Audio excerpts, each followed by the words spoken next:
Live 95.1 presents Youth on the Rise. Youth on the Rise. A radio show by the youth for the youth. Join your hosts, Craig Hardell and Tanya Elias, as we shed light on pertinent topics at the cornerstone of our lives and our nation. Tune in to hear our guests every Monday night from 8 to 9 p.m. as we impart knowledge and guidance to our listeners.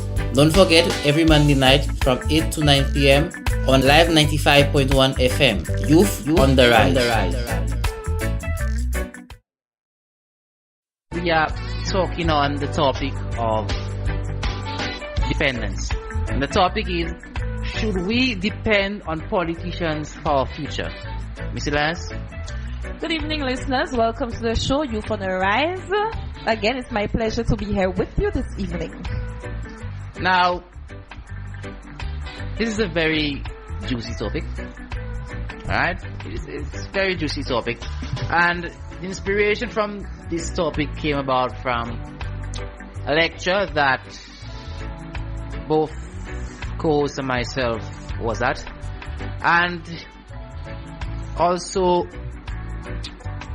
the fact that many young people are unemployed, and it's really a blame game a lot of times on the part of the government.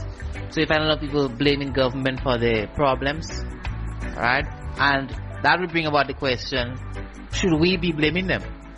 Or rather, who should we blaming? Who should we be blaming?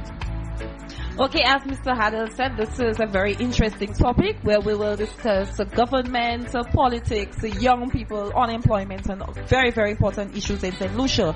I believe before we dive into the question, we need to understand what type of society we live in. And I think we all know that we live in a democratic society. Mr. Haddell, what really do you think is a democratic society? How would you define a democratic society? In my view, put it simply, a democratic society is one where the people select their representatives who controls the state of affairs that they are governed by. However, a more formal definition would be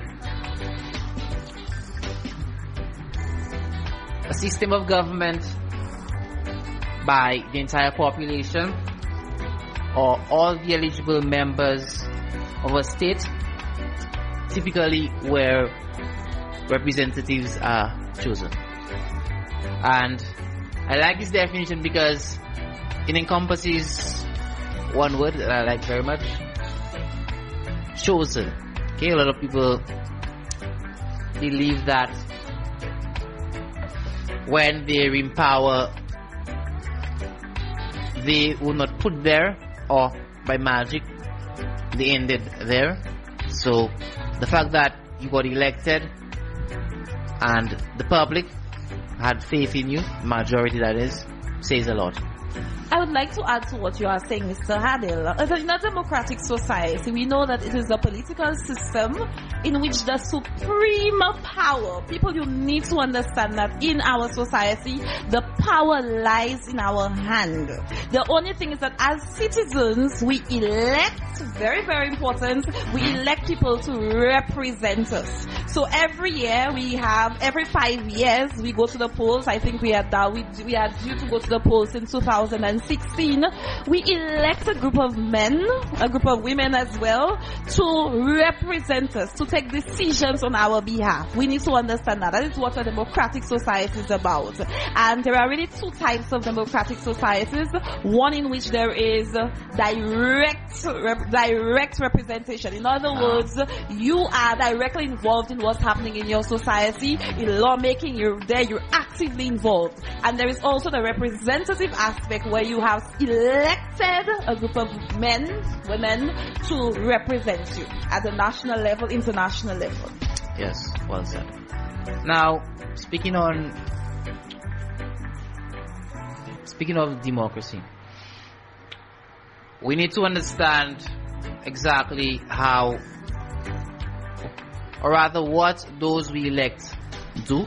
So again, that is why it's important that we know the functions of government. Okay, I'm going to list a few of them so that the listeners can know. So again, The government does 10 things. First of all, government is responsible for general public services. Again, government is responsible for our defense. Government is responsible for public order and safety. Government responsible for the economic affairs of a nation. The government is responsible for our environmental protection. Also, housing and community amenities. The government also holds responsibility for health, education, social protection, recreation, culture, and religion. Okay, so these are the responsibilities of the government. These are the primary responsibilities. So people, we need to understand what they're supposed to do and what they're there for. I think we need to go deeper into. I think a lot of people, the reason why they always believe, okay, the government is supposed to do this to me and I'm not supposed to be doing this, is the responsibility of the government. I think we need to go deeper into the functions of government. So we are saying that governments are supposed to provide human services. What do we really mean by that? Okay, we have basic things like health care. Okay, you have elected a group of men, a group of women to represent you. You're saying, okay, my time, my resources, I'll be using it to do other things. You are here to represent me. So there are some important decisions that you're going to take on my behalf. And I have my needs. I expect you to cater to my needs. And of course, we know that to be productive, we need to have proper health facilities. So again, it's one of my needs. As a government, we're supposed to provide for that need of mine. How do you do this? Yes, you provide, we need nurses, we need doctors, we need the health facilities. So as a government, you try to make sure that these facilities, these resources are available to take care of those people who actually have you there representing them. So in terms of human services, healthcare, this is how we look at it, people. Yes, very well said. Very, very well said. Again, education, Mr. Adam, maybe you can say something about education. Yes. And again, these functions, as Mr. Elias rightly said, again, they need to be explained. They go a lot deeper than just mentioning them. In the country, again, start with education. The government is responsible for, again, the provision of facilities, public ones that is, so that the entire populace has access to education. Okay, and again, that leads to developing the human resource of a nation. So ultimately, it's building that skilled nation where people can do things for themselves, and people can, and they don't need to get employment from outside. Of course, we'll always have employment from outside, but the point is, the population is skilled. Okay, so again, a lot more industries can be developed, a lot more innovation, whether it's inventions, whether it's businesses, a lot more opportunities can be created. And again, when people genuinely are educated, it always bodes well for the nation, and it always bodes well for the economy of that nation. So again, I've spoken on one of them. Again, we have religion, culture, and recreation. Interesting one. Because, yes, on religion first, the government is responsible for making sure that everyone has the equal right to their religion. Okay? Of course, we have religions who are more popular than others, but everyone needs to have that fair say, in other words, free will to choose. So the government is responsible for sustaining that. Also, culture, the government is responsible for helping preserve our culture and keep it alive. Also, we have recreation, interesting one. The government is also responsible for preserving our recreational areas, for example, our beaches, our natural sites, not just to help bolster the economy, but as a nation, we really need to preserve those things. because we may see it, but the others after us won't. Now, we've just spoken on a few things that the government is responsible for. However, remember the title of the show is Should We Depend on Politicians for Our Future? Now, one word, dependency. That is what I really want to get to. And when we say dependency, listeners, can you give us an idea as to what this is about? In other words, you believe that you have elected a group of men, women to represent you. So it's like they're obligated to provide for you. I think in our case, dependence in our context, it's like the group of men, they're obligated to provide your basic needs. It's like you really don't, it's like you're really not going out there to try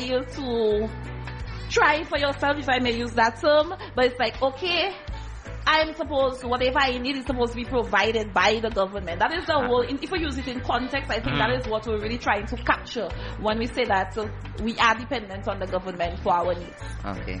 Now listeners, I'd like to apologize for our late start. Okay, a few factors beyond our control. What we want right now. Now, dependency. Again, basic definition. When someone is dependent, they require someone or something for financial, emotional, or any kind of other support. Okay, so it's needing something else to support you in order to be stable, in other words. So that is a basic definition of dependency. Now, when speaking about government, in the context of government, when we say we are depending on the government, that in itself calls for a lot of discussion, because the question that will come up is how? Or should we be dependent on the government? Right? How? Or should we? How are we dependent on the government? Now, I'm saying all of this because what I'm getting to is that I believe that we actually are. We actually are dependent on the government, and not just within our country. So I'm not just referring to St. Lucia. This is not just unique to us. All around the world, you find people expect the government to save their lives and to really make miracles for them. Now, before I get refuted, again, that has to be put in context, because one may argue that the government should actually be providing some amenities for us, and they do have a responsibility to make our lives easier, like we just mentioned. What do you think about that, Mr. Okay, I think recently I had a conversation with a doctor, and he said something that was quite interesting. He said that it's time that people stop saying government in power. We have a way of saying that government in power, and what we do is that we build, it's like we create a group of individuals who believe that they're above. Like sometimes they forget why they are here. So he said that instead we're supposed to say that government in service. So instead of saying government in power, we say government in service. So it's like we are constantly reminding our representatives that, hey, you are here to serve us. But we need to be very, very careful. Yes, they are here to serve us. Yes, they are here to provide us with our basic needs. For example, if you look at the education system, I understand that the primary level, the students' books, they don't have to pay much for the books, the desk, they don't have to pay tuition. That is education. I mean, the government is doing a fantastic job. They don't have to pay for their education. Maybe the buildings might be in deplorable conditions, but some learning can happen. So, okay, at this level, you provide them with the service. You provide them with their needs. But as they grow older, you notice that as they grow older, will the government actually pay? Well, unless if you receive a scholarship, but the majority of us, we have to pay our way through school. I understand that. So yes, but we also, as a government, yes, initially, even tertiary education, right? Yes. Initially, I help you, but there must be a time where say, hey, we're going to cut it off here because we have other persons we need to serve. So we have given you the foundation, you can take it on your own. But I think I personally believe that the government has actually created that kind of dependency. I mean, if you remember, I don't want to mention I don't want to go that's yellow and red and whatever color thing. Mm-hmm. But if you notice, there were a lot of voluntary things that were happening around. And people now, they get paid to do it. So have we actually created a dependency, and people don't have the zeal to do things for their country? So I think we need to teach people, yes, this is the government, we're supposed to provide certain services, but there's a time that you must take responsibility for yourself. Initially, we have given you the foundation. You have long-term goals. You have to take it from there, because we have other persons, we have younger persons coming in who might actually need our services. So I think basically the government is there to provide us with the services, but we're not supposed to be too dependent on the government. Interesting you mention people volunteering and then eventually becoming paid for the same task that they were doing. Very interesting, because again, we live in a very capitalist society, and the fact that everyone is for themselves, or rather for their pockets, is one reason that people do not see the point in volunteerism. It's another reason why we have this decline in volunteerism, because people do not know, or do not understand rather, how it will benefit them. So again, you find people taking action only when something benefits them. If it doesn't benefit them, they don't do it. It doesn't matter how much you talk, they will not do it, they will not partake in it. Okay? Now, such thinking comes about because, so one, we don't give anymore. Volunteerism dying out, we don't give. So now we expect to get. Not so? Logically going there. And expecting to receive, we become very laid back, and we expect things and opportunities to be handed down to us. And when we don't get them, what do? We blame. We blame many times the government. So you find people saying the government not doing this, the government not doing that. And don't get me wrong, I'm not saying that there are times that the government isn't at fault, but many times that blaming doesn't come from the government not providing something. The government cannot help everybody, but it comes from laziness in that we don't want to seek opportunities for ourselves to develop anymore. Alright, so you find a lot of people pledge allegiance to a particular political party, and when they get a particular campaign promise, if they don't get that, sorry, they're not satisfied. Okay? And you find that such a mentality really creates victims, right? So people get victimized. You always think that the government is against you. A lot of times the poor man. Again, we're not saying that there are times that this doesn't happen. Okay? We're not highlighting, we're not putting anyone in the shade there. But the fact is, people begin to think that they are victims and things are just happening to them and not necessarily for them. So that is where that dependency starts.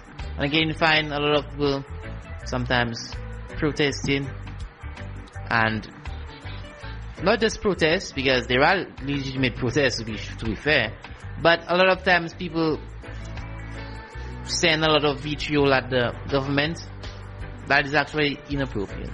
What do you think about that? I I agree with what you're saying. I think a case in point is the education system. If you look at it, every year people say, I've heard it from persons, the older folks, I've heard it from the younger persons. Every year you get so many young persons who leave secondary school and they are unemployed. You see them on the block. Yeah. But what I'm saying is that when these young people are at the secondary school, you encourage them, you explain to them how difficult things will be, and they develop this laid-back attitude. I will find a job, and they're not worried. So I'm saying, to me, it's your responsibility. The government has already provided you the basic. It is now that you start researching. What are the opportunities available? Should I do the business? Should I do the social sciences? How do I prepare myself? So it's like these young people have not taken responsibility for their future, and they rely solely on the government. What you find is that, especially in our culture, every 5 years there's election. Who says that what if a new party gets elected? Will the new party have the same policies as the older parties? You have to consider all these things. I think young people need to be politically aware. They need to understand, how does the politics, how does government shape my life? And that is what they've not really understood. And I think as long as we blame government all the time, but if the young people do not understand that they need to understand the politics of a nation, they need to understand how politics actually shape their lives, then they are in trouble. Yes, they're supposed to provide us with unemployment, but we need to understand the context that we live in.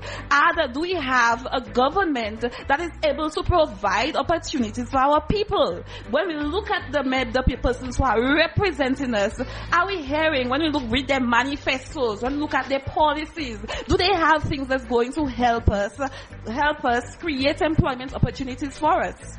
And you mentioned young people and the fact that they seem to expect opportunities to get handed to them as soon as they leave, especially secondary school. But I also like to emphasize that happens with the older folk as well. And I even believe it happens a lot more, because a lot of the older people, again, they didn't have as many opportunities as the younger ones, and let me make sure I say it properly. And a lot of people have allegiances to particular parties, and the fact that they've supported this party for this long, or stuck by a leader for this long, by default, they expect you to do something.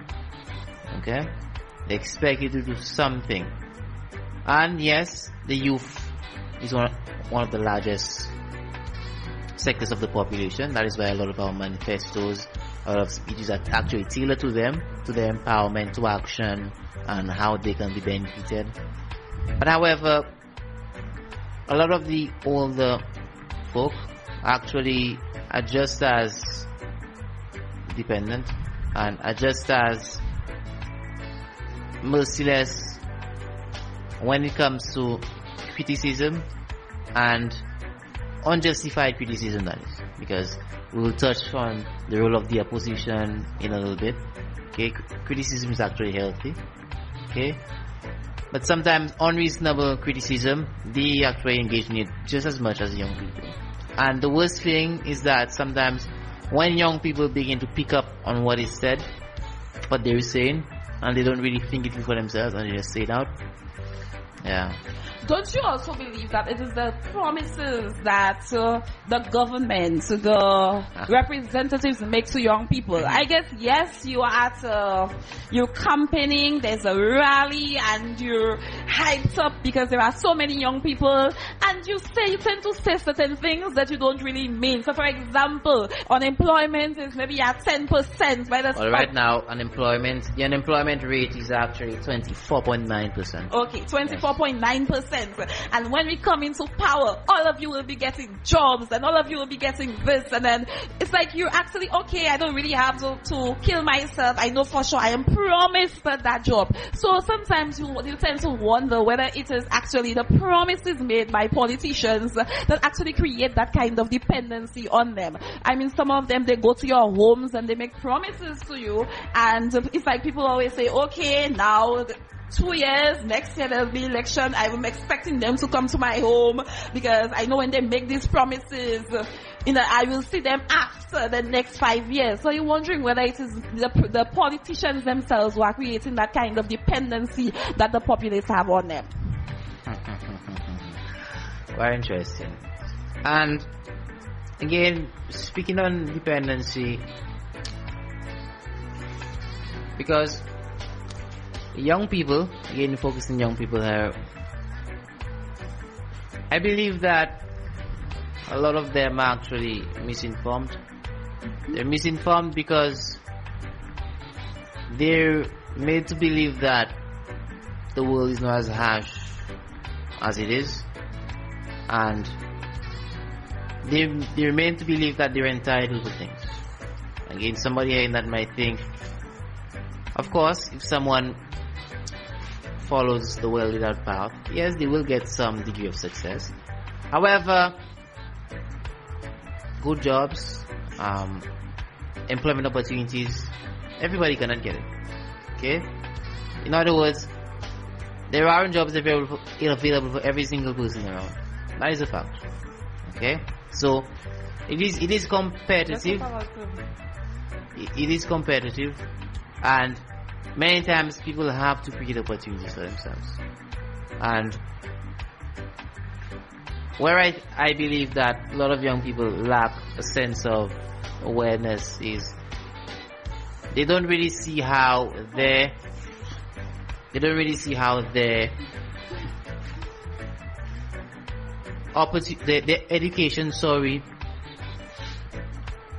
how their education really impacts others, and they don't really seek ways to use what they've learned. So you find a lot of people, if they don't get jobs that they want, they simply just give up. Okay, so some people may tell you that they've gone to school, they've gone to university, and there's no work, and they're frustrated. I mean, yes, but the point is, how are you trying to improve society? Okay, and sometimes you don't always get things handed out to you, and the point I'm trying to make here is that to really benefit, you need to give some form of value. Okay, and listeners, as I have just been reminded, the phone lines are open now. Okay, you can please contribute, whether it's a phone call or WhatsApp message to our discussion. The number is 714-5574. Again, the number 714-5574. Again, we're speaking about whether should we depend on politicians for our future, and such a topic is an extremely important one, because as Mr. Elias just said, many times what politicians give is just promises sometimes, and they don't get delivered on. And whether or not, sometimes they do, to be fair, sometimes they do, but sometimes they don't. So, but whether we should depend on that as a means of progress for ourselves and a guarantee as to our future being what we want it to be. Now, let us delve further into the topic of democracy. Now, Mr. Elias said earlier we have an indirect, correct representative, and we have a direct, where you're actually involved in the decision making and law making and everything else. Yes, and but the question that comes up in my mind is, are we as democratic as we turn out to be? In other words, do we have a say actually in the decisions that are made? Do we have a say? Even ministers go to parliament, and certain things are agreed on, and then when the public wants to meet somebody or they want to gain access to the minister, they cannot, either because not just the minister, the parliamentary representative, because not all of them are ministers. So you find that lack of communication within the two. So if there is this lack of communication in parliament, are they actually representing the public? Right? And some people will disagree with me, obviously. However, think of this for a second. Again, we have a WhatsApp message coming in. I'll read it in a few. And sometimes you find projects happening where the people didn't have a say, or they weren't even consulted. And is that democracy? Or let us say a major decision is being made where the public doesn't disagree, but it's necessary. Is that democracy? What are your thoughts on that, Mr. Lance? Mr. Adel, I beg to disagree with you. Okay. I think we live in a very democratic society. The fact that we have elections, as I said, elections mean that I have a vote. I have voted for you. I have elected you to represent me. So there are certain decisions. I don't have to be there for all decisions that you take. Mm-hmm. There are certain it's like I have this power, mm-hmm. and I have handed that power over to you so that you can make informed decisions on my behalf. Okay, and I think a lot of people don't really know what happens in St. Lucia. Mm-hmm. A lot of the policies that the government have, you find that ministry officials, they tend to go to the communities and discuss these policies. It's just that some people, they're not aware, mm-hmm. or some people are afraid of politics. Whenever there is something that has to do with politics, politics so you find a lot of people I wouldn't say use the word ignorant, but they do not really know what's happening in the country because they're afraid of politics. Mm. And I think it is because of that kind of pull here, pull there. And a lot of people tend to stay away from it. And even our projects, you're saying that persons are not involved. As I said, we have given them the power to represent us. Mm-hmm. So if they realize that they know what our needs are. So if they realize that, hey, roads have to be built, these mm-hmm. roads are in deplorable conditions, yes, take the initiative. You are here to represent me. This is going to affect me, so you can take the initiative and pave the roads, do something about the roads. Okay. So I personally believe that we live in a highly democratic society. Again, I partially agree with you because there is this level of ignorance, if I may use that word, around, and sometimes the parliamentary representatives actually do reach out, and people not being aware, or people more playing politics, not wanting to support, right? Playing political games, as you said. Sometimes they're the ones to complain. Now we have a WhatsApp message coming in. If I may say the name. Good evening, guys. Big up Craig and co-host. If I may use the name, CJ here.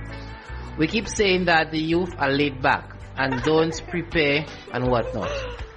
While that may be true, but in some instances we need to not blame fully the youth. Sure. I say this because it has become evident that we are in the days of handouts. Gone are the days when people would be justly rewarded for their skills and abilities. At present, handouts are given to associates. So if you associate with me, whether you can accept or not, I will give you a job or a contract or something that I don't or can't really do. And this is really hurting our efficiency and effectiveness, thus decrease productivity and competitiveness. Something that you do, something that you don't or can't really do. Thank you, CJ, for your message. Mr. Elias, what are your thoughts? Thank you so much, CJ, for your input on the show. That's the kind of thing we like to hear from young people, from your perspective. Thank you so much. Well done, CJ. I agree with you to a certain extent. So we have to deal with the realities. We're not deaf. Even the sources themselves, they tell you, okay, I did this and I never did it, but I received the money anyway. That is the problem with the two-party system, partisan politics. You find a lot of, it doesn't only happen in St. Lucia, it happens worldwide. You find a lot of immoral practices. And you must understand it from the perspective of the politicians. I want my votes. I am going to do what I have to do to get my votes. And it happens. Let's not run away. I agree with you, yes. Hiding what happens in society. CJ, you've seen it. Other persons have seen it as well. And I think this is one of the things that actually creates that kind of dependency on the government. Okay, my party is in power, so now things will run for me. Now I'm going to get contracts. Everybody gets excited. And some persons are actually scared. Lord, that party is in power now. From the time that party got to be in power, nothing rolling by my side. And these are the kinds of things that you hear. So I think I agree with you. That kind of handout thing is actually creating that dependency on the government. Very good input, CG. Mr. Hadel, what do you think? Now, I am in agreement. I do believe that many times, again, there is not as much fairness as should be. I'm not pointing at anything else. I don't do that. Sure. However, there are times where people don't get the opportunities when they do deserve it, and to some extent,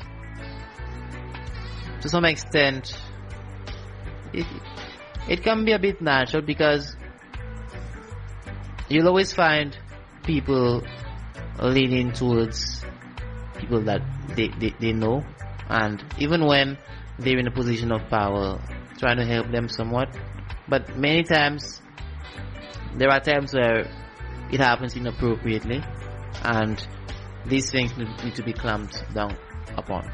And I think something else that CJ mentioned, he said that you have your skills and you have your talents, and people don't reward you for it. You don't get anything. Every year we see students leaving secondary school with 8 CXCs and 1s, and they're just at home. They cannot find jobs, and it's they're frustrated, and they ask you, but even when they go back to school. Yes. It happens.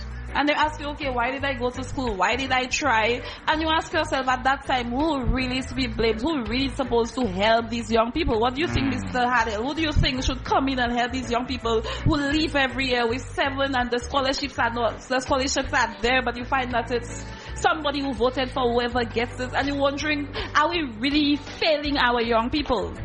I think the fact that he said the skills and talents, this is something that affects our young people all the time. Yes, it's quite contentious. Now, who do we blame? I believe it's a bit of both. Yes, sometimes people don't get opportunities when they actually deserve it, but sometimes it's actually because those searching for, or those who want the opportunities, don't put themselves out there to receive them. So they have the good grades.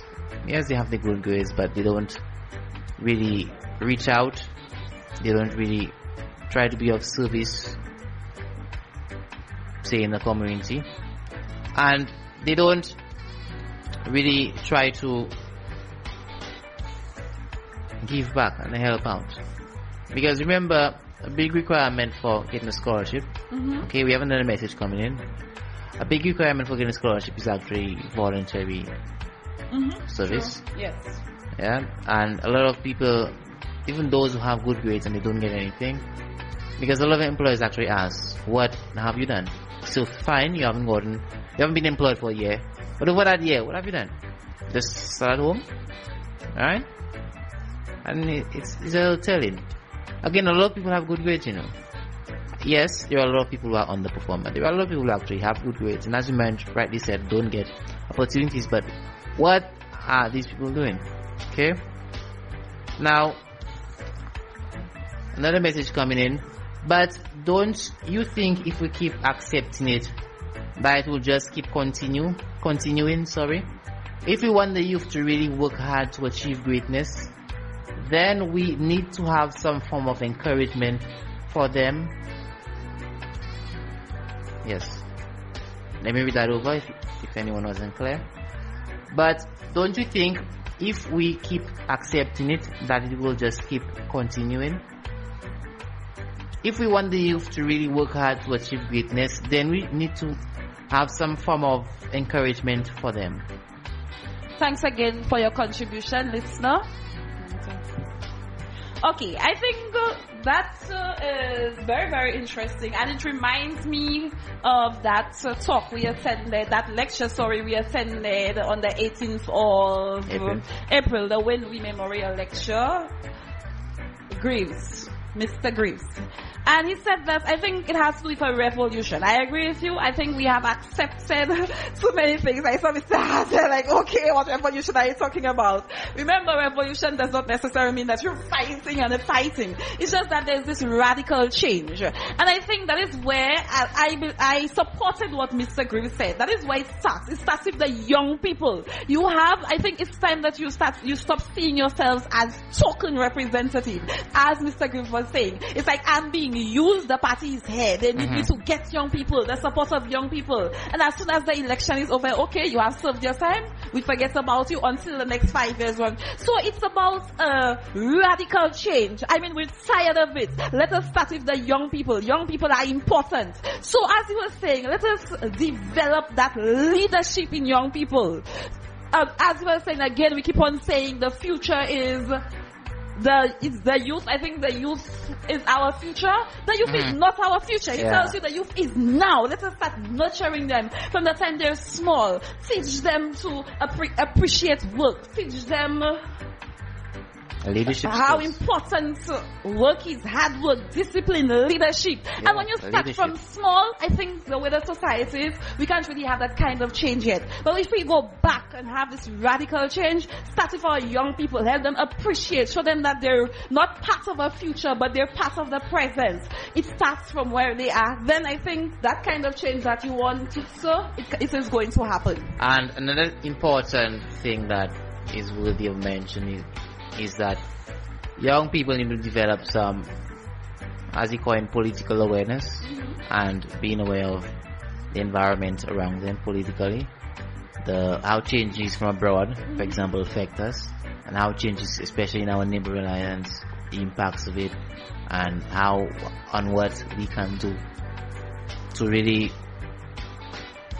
help ourselves and to make an impact. And not just in the realm of politics. Outside of politics, we don't look at what other groups are doing in other countries and how we can apply it to really improve ourselves.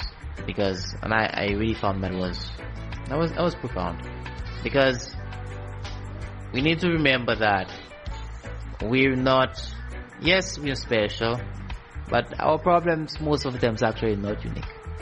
Not unique in the sense that many countries around the world, people experience similar difficulties. It is true, people experience similar difficulties. So learning from people's mistakes always helps. It always helps. It always provides you for perspective to take a particular course of action or to help lift you out of a particular problem. And it's a societal thing, that kind of encouragement that the gentleman story is asking for. It's a societal thing. I think every member of the society, your teachers, police officers, everybody should be on board. The government, everybody should be on board to create that kind of encouragement that you want. And of course, I really like that contribution, listener. Now, again, people, it's close to 9. We're about to go into overtime.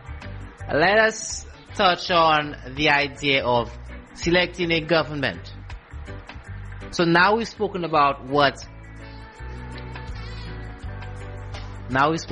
how the young people, how they go about selecting the governments wrongly, and we've spoken about how the government actually helps the people. Now, when a government is being selected, as a young person, let's take a young person.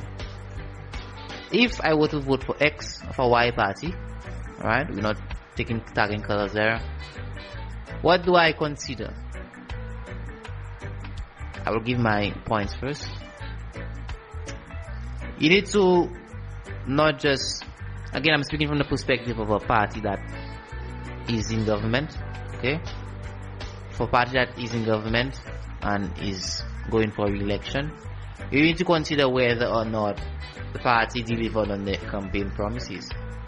Of course, they won't deliver on all of them, but the majority, yeah, that deserves consideration. Because if they did not deliver on one half of their promises, there's absolutely no guarantee if they make more, they'll deliver on them. Plain and simple. So again, that's where the accountability kicks in. Did they do what they said they were going to do? Alright? Secondly, I believe in any party, the leader has to stand out. And that leader has to give you confidence. If you're not confident in the leader of a particular party, I don't advise you to vote for them. And I may have people who disagree. However, during any government reign, tough decisions need to be made, and whoever is in power, whoever has the affairs of the country under the grasp, will be receiving criticism from a lot of different parties, and will always be under pressure.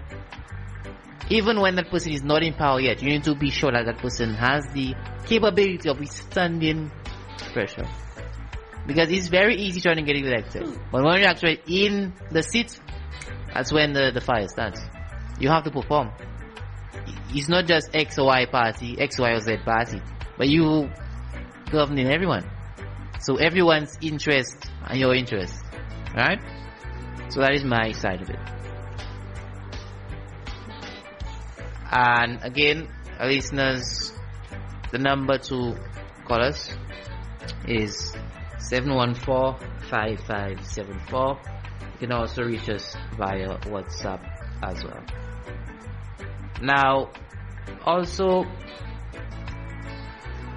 one thing that is necessary to mention is that most people operate or live rather by self-interest. Okay?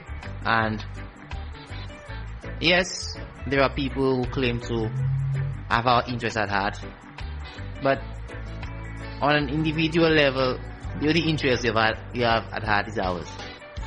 Okay? And people normally go where they see the most benefit and in the direction they get the most benefit from. Yes. Okay, before I decide to vote for you, I need to know your track record. In other words, what have you done prior to being interested in representing me? What have you done before? What does your track record say? So for example, maybe you own a business. Was it a successful business? So you never had a successful business. Who says everything you tried, it failed, you never continued it? Who says that you can't run a business? Who says that you will be able to run a country? Who says that when you running your business, managing your business, you made so many errors? Who says that when you go into government, you're not going to mess up my future? So I'm saying, before I decide to vote for you, I need to know what your track record is, your failures, your successes, whether you're accountable, whether I can trust you with running a country, whether I can trust you with my future. Because whatever you do, it's not only going to affect your future, it's going to affect my future, my child's future, my relatives' future, the young people's future, as you know, I have a passion for issues dealing with young people. Yeah. So these are the kinds of things that it's going to affect. So I need to know your track record. I need to know why. And secondly, I need to know, why are you interested? I mean, some people will lie, but you can really genuinely, you can see what people do. Yes, they say this, but they do something else. Why are you interested in representing me? You need to tell me, and I need to make sure that it's genuine. Yes. And I think you missed one. Someone's criminal record. So that should be certain as well. Now, another message coming in. We also need to take into consideration the opposition. Again, we're about to speak about that. Are they capable of doing better than the sitting government? Are they able to provide alternative ways of doing things as opposed to just opposing for opposing sake? Thank you so much for this comment, listener. I don't know whether you want me to answer first, Mr. Hadel, or you want to tackle it. I will have my say first. Okay, Mr. Hadel will tackle, but very good input, listener. Now we're about to speak about the opposition and the role of the opposition, because we outlined the role of the government. It is absolutely critical that an opposition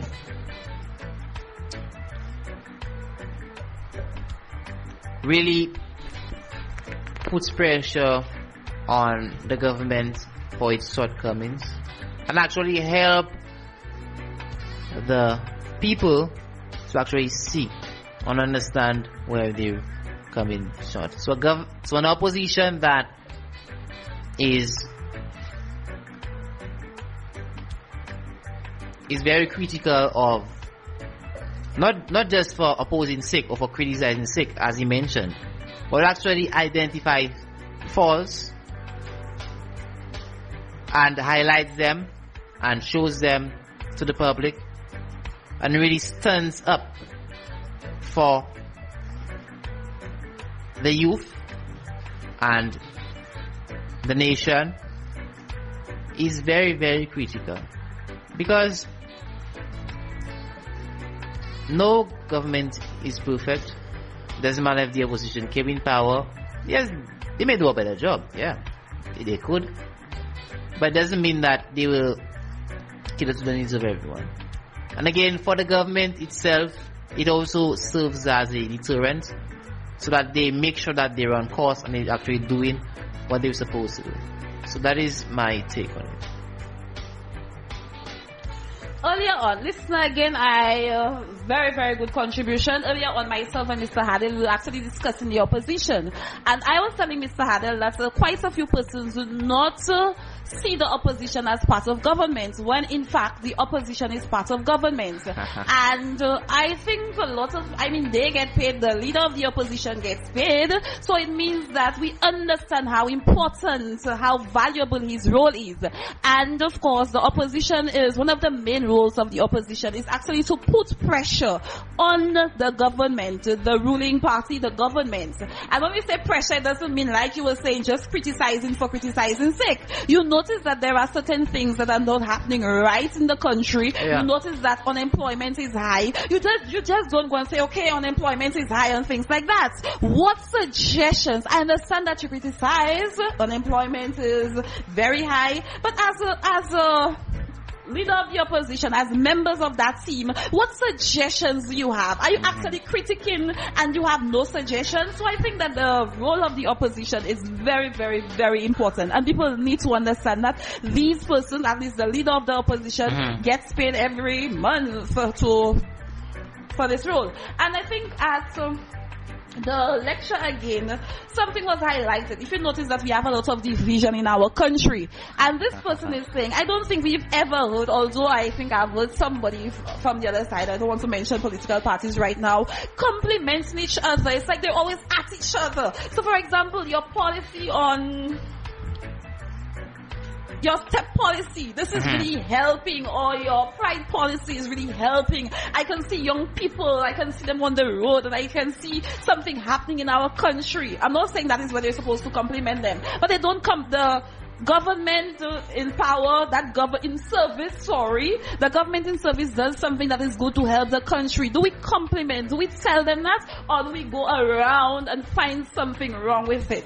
So I think the opposition really needs to understand its role. I agree totally with what you said, listener. In my opinion, there is not enough cooperation between the opposition and the government in St.Lucia.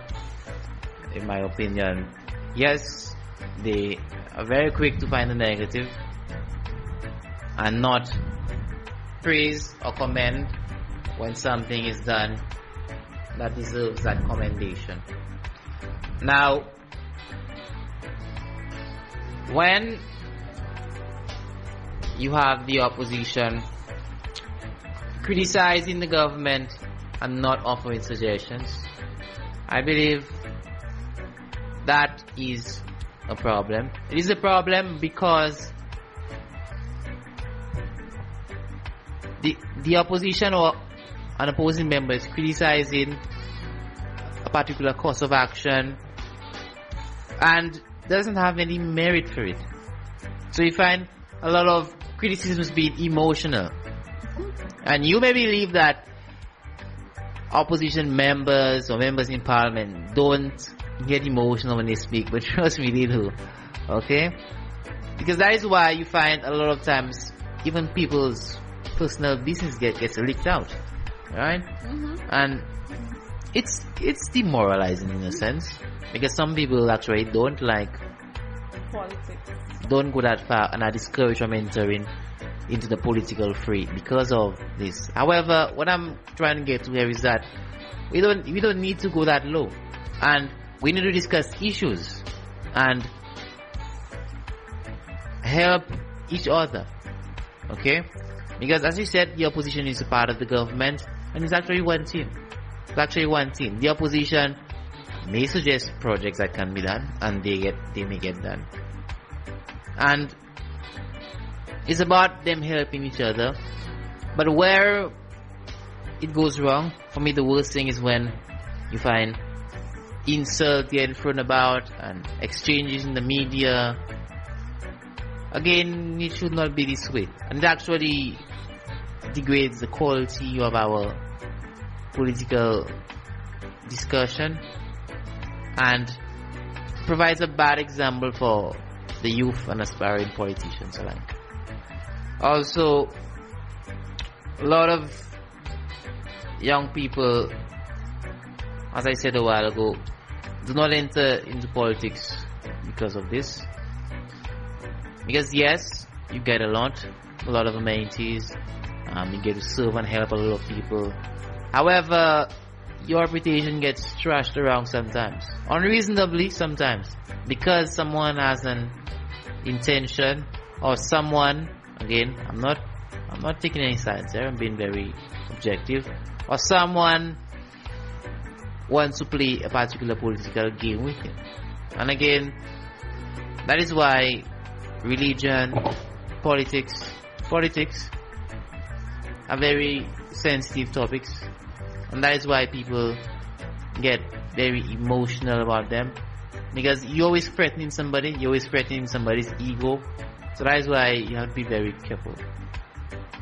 Again, I agree totally with what you're saying, Mr. Hadel. I think I have asked many persons, I've seen successful persons, business persons who have leadership roles, and you ask them, hey, are you interested in politics? And outright they said, no, that kind of rural and tarnishing reputations. So those persons who are competent, you find that those persons who can actually run the affairs of the country, you find that they tend to stay away. They don't want to make that kind of contribution because of the possibility of their reputation being tarnished. So you find that the able leaders, those that can take the country far, they shy away from politics. Even our young people now, they shy away from politics. You ask them and a lot of them tell you, I'm not going to vote. So you're wondering what really is happening. Our politicians, good role models, what are the young people saying? Why is it that they're saying they will not be voting? So these are the things you need to consider. Politicians, what message are you sending out? Alright, very well said.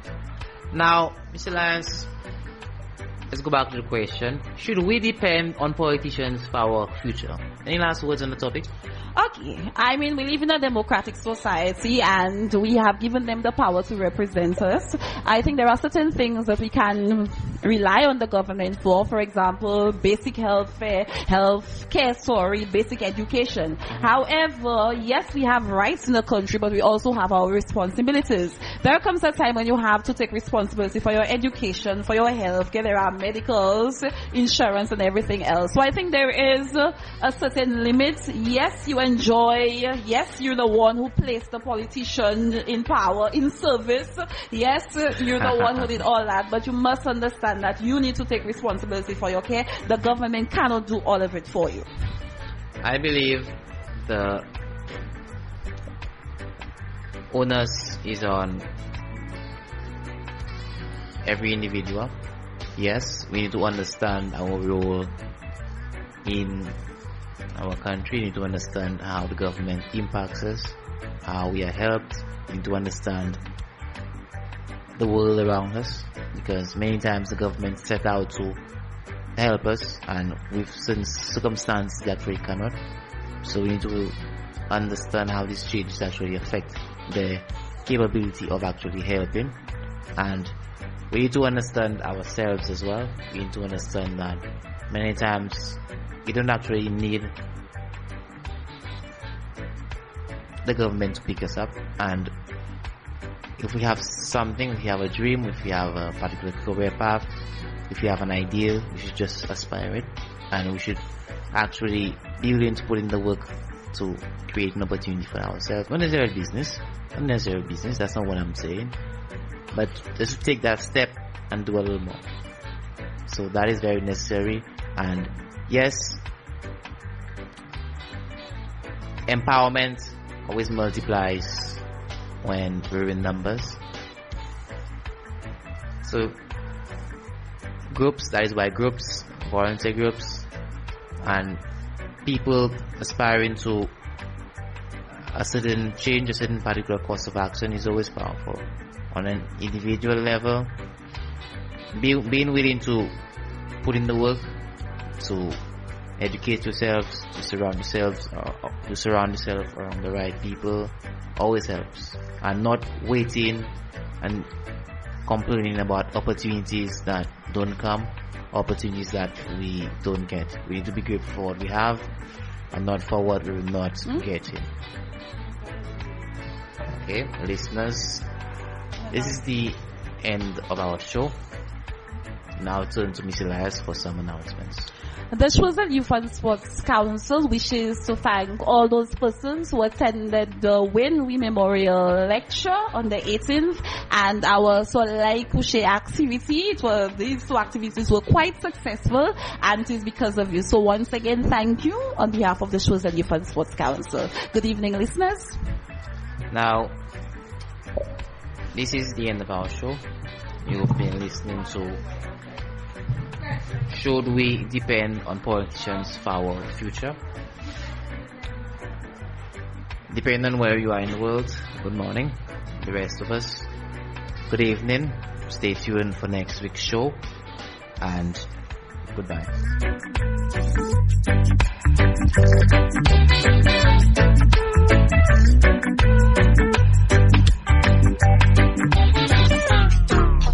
You're tuned into Live 95 FM.